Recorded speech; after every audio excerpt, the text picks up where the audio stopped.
Sumainyo ang Panginoon. At sumaiyo rin. Ang mabuting balita ng Panginoon ayon kay San Lucas. Papuri sa iyo, Panginoon.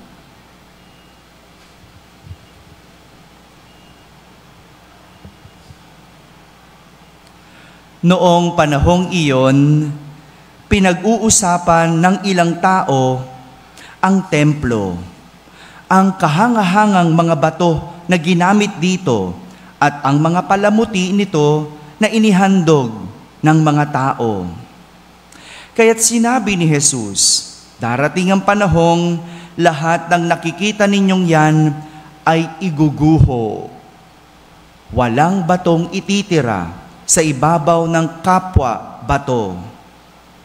Tinanong nila si Jesus, Guro, kailan po ito mangyayari? At ano ang magiging palatandaan na ito ay magaganap na? Sumagot siya, mag-ingat kayo nang hindi mailigaw ninuman, sapagkat marami ang darating sa aking pangalan na magsasabing, Ako ang Mesiyas, at dumating na ang panahon.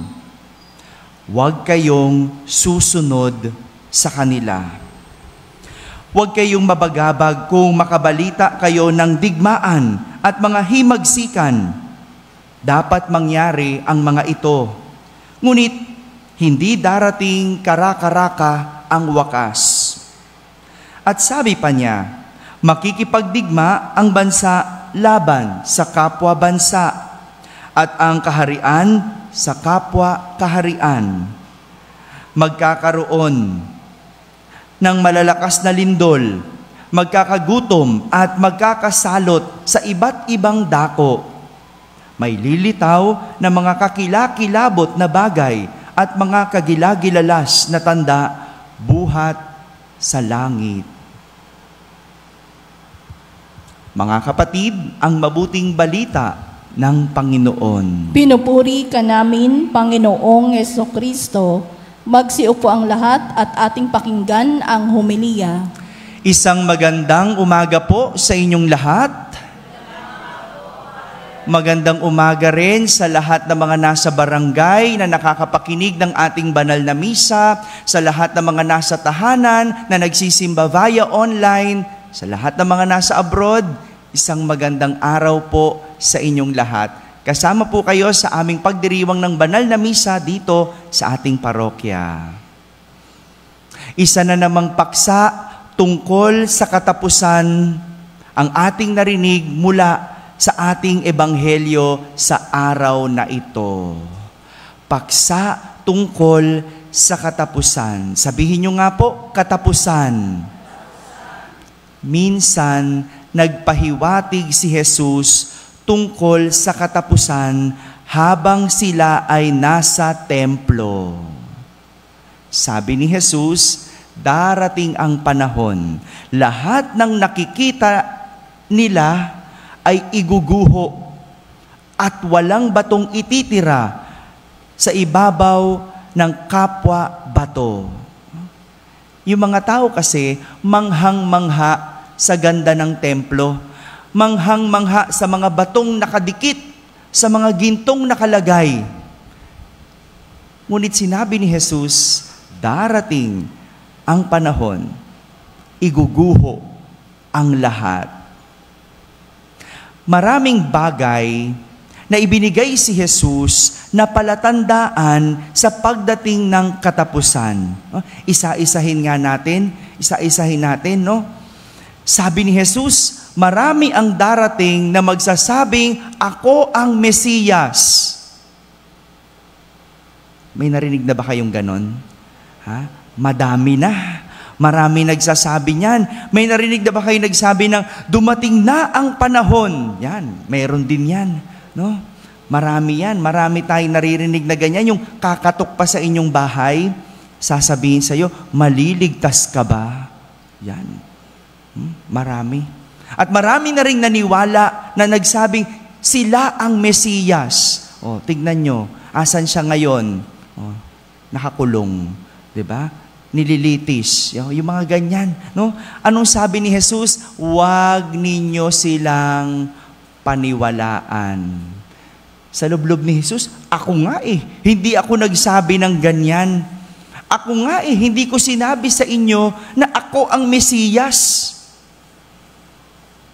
Huwag maniniwala. Pangalawa, natanda, sabi, makikipagdigma ang bansa laban sa kapwa bansa at ang kaharian sa kapwa kaharian. O nangyayari na ba yan?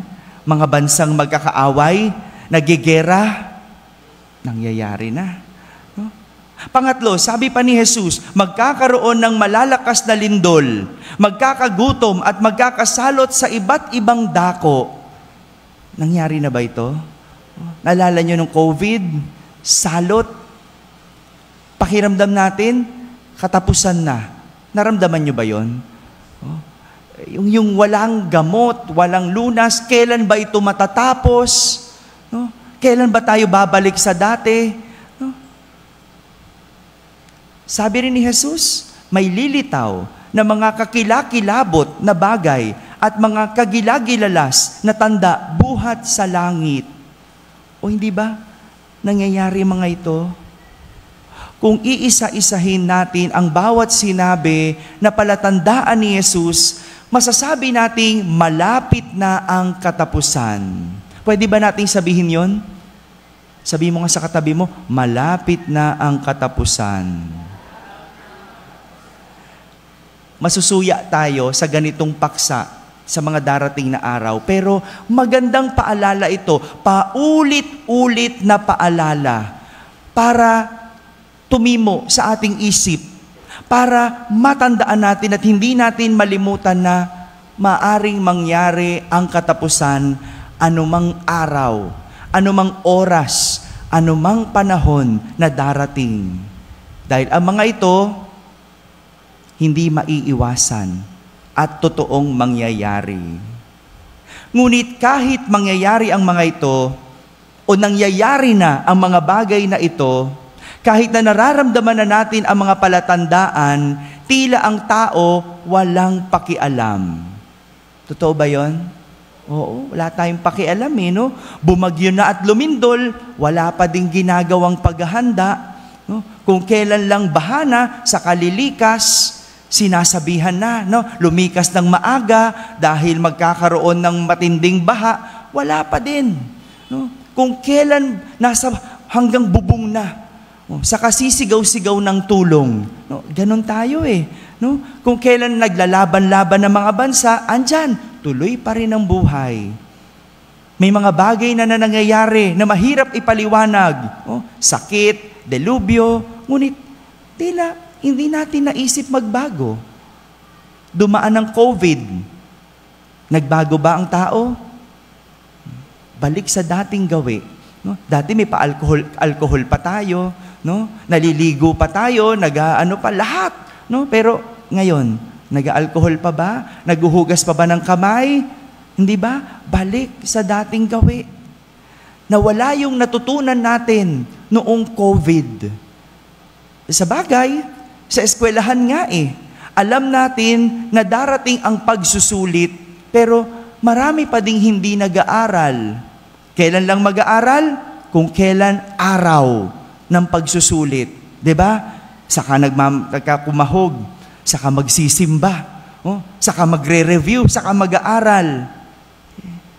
Likas na nga siguro sa atin ang magahol. Kung kailan na lang dadating, saka maghahabol. Kaya nga, maganda yung ipinapakitang pagsasalarawan sa atin ng ating unang pagbasa. Ayon sa unang pagbasa, mayroong 2 anghel na lumabas mula sa templo. Isa, ginagapas ang mga hinog at mabubuting sanga. Ang pangalawa naman, ginagapas ang hindi magagandang bunga at mga masasamang sanga para sunugin. Sa ganitong pagsasalarawan, makikita man lang natin kung ano ang pwede nating gawin. Kung hindi man lang tayo maghanda para sa katapusan, harinawa ang ating mga gagawin ay maghatid sa atin ng bunga at magandang sanga. Pakitingnan nga yung katabi mo, mukha ba yung may bunga? O mukhang bulok na? Joke lang po. Ginigising ko lang po kayo. No? Yun ang magandang pahiwatig sa atin. Alam na ng Diyos na kung kailan lang darating ang katapusan, saka lang tayo maghahanda. Pero ito na lang, no? Yung gagawin mo sa buhay mo, harinawa, magdulot ng bunga. Ngunit sana hindi pilit sa hinog ang bunga.